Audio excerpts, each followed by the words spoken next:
Na sklonku roka zvykne každý z nás rozmeniť bilanciu uplynulých mesiacov na drobné. Za rokom 2012 sa obzreli aj poslanci Mestského zastupiteľstva a prednostka Mestského úradu, ktorí nám prezradili, čo ich tento rok potešilo a obzvlášť dobilo pozitívnou energiou. Viete, sú ľudia, ktorí sú obdarovaní talentom a ktorí sú asi predurčení na to, aby rozdávali dobrú energiu, radosť, dobrú náladu. A možno z tých vecí, ktoré som zažila počas roku 2012, by som rada spomenula koncert mladých ľudí z Frozen Future alebo seniorov z Janošika, ktorí pred 2 týždňami krstili CD-čko a bola tam ohromná nálada. Určite Martin Babiak a koncert pre mesto. To je pre mňa jeden veľký mešec dobrej nálady a pozitívnej energie, ktorý si uschovám aj na ďalší rok.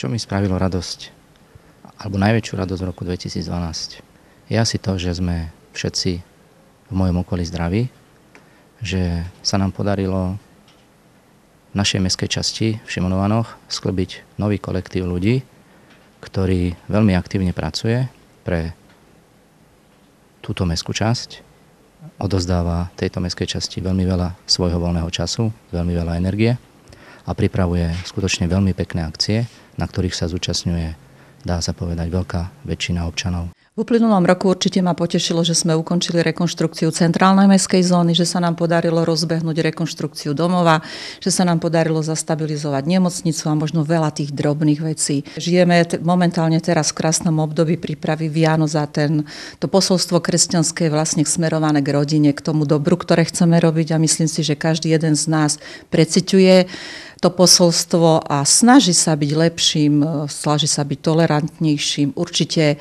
každému úprimne z celého srdca želáme len to dobré.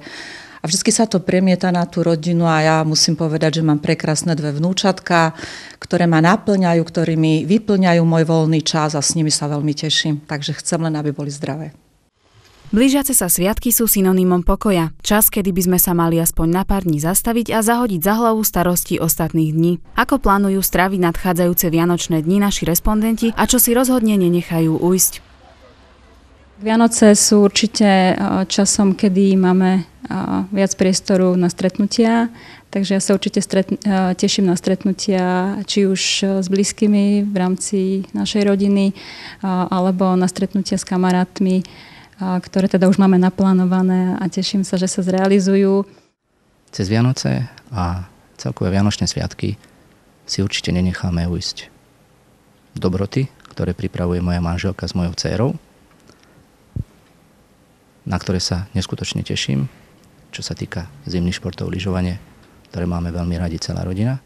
Určite pôjdem s detičkami si popozerať krásnu výzdobu vianočnú a určite aj na tie vianočné trhy.